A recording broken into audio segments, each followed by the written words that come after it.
আসসালামু আলাইকুম প্রিয় ভিউয়ার্স।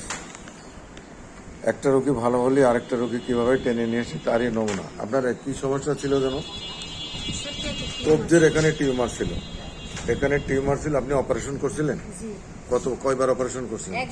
একবার। তারপরে ভালো হয় নাই, আবার হয়েছিল, প্রচুর ছিল। এখন কি অবস্থা আপনার? ওষুধ খেয়ে কি অবস্থা? অনেক ভালো, অনেক ভালো। দেখি এই রোগী ভালো হওয়ার পরে আরেক রোগী ধরে নিয়ে আসছে। এই যে আরেক রোগী, এরও কবজি টিউমার। ওই জন্য না, হাত সোজা করেন, হাত সোজা করেন, নরম নরম নরম করেন, নরম করেন। কই গেল টিউমার? গেল কই?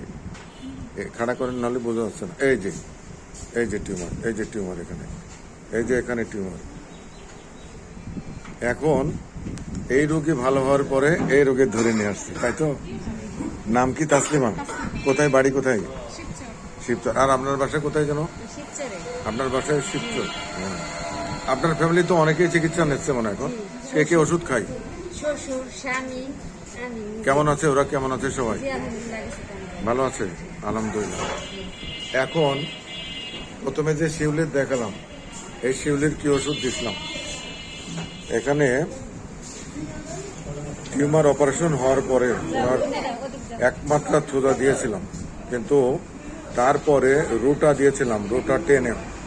আর এই রোগীর কোন ওষুধটা দিতে হবে এখনো আমি সিলেক্ট করি নাই। দেখি সিমটমে কোন ওষুধটা আছে।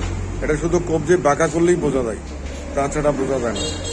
ঠিক আছে, হ্যাঁ, ধন্যবাদ।